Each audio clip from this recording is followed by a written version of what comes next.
The National Weather Service now says the tornado that touched down near Mountain Home over the weekend was an EF0. That's the lowest possible level for a tornado because it didn't cause any visible damage. No one got hurt, but a tornado nonetheless. Yeah, look at it. It was the first tornado to hit southwest Idaho since 2012. But the third tornado to hit Idaho so far this year. 3 tornadoes so far this year. I don't know about you, but that seems like a lot for Idaho. Our Misty Inglet has been asking the experts about this. So Misty, what'd you learn?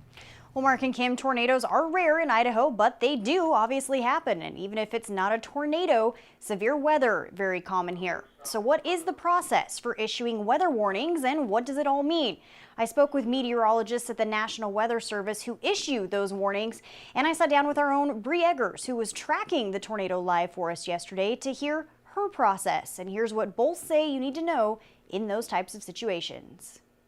In Idaho, we average generally 1 to 2 tornadoes statewide each year. So far in 2019, Idaho has seen 3 tornadoes, which the Weather Service says is not really higher than usual. When it comes to tornadoes, here's what the Weather Service needs to see before it issues a public warning. We're really looking for something pretty specific when we're talking about tornadoes. We really want strong and tight circulation in the system. This is a signature that for us means a real strong potential for a tornado. When you get the air that's very close together traveling in opposite directions, so there's a really strong circulation. And that's about the time when we issued the tornado warning. That's where the KTVB weather team comes in. We've been watching this all afternoon, and these storm cells have reached severe criteria. And just about 5 minutes ago, the National Weather Service did issue a tornado warning. That warning now out to the public.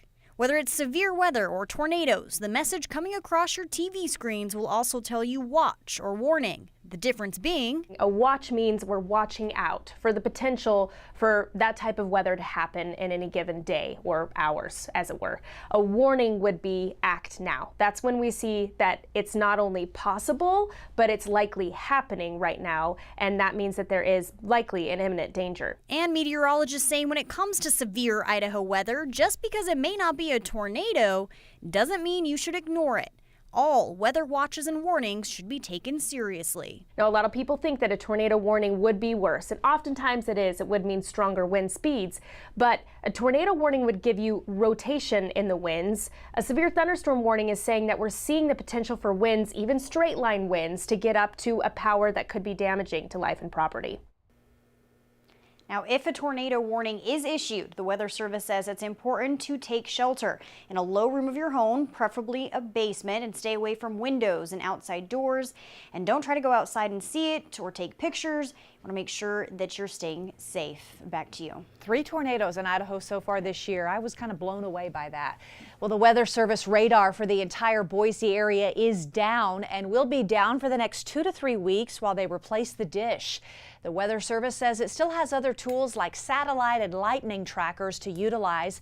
It just may not have as many details on storms.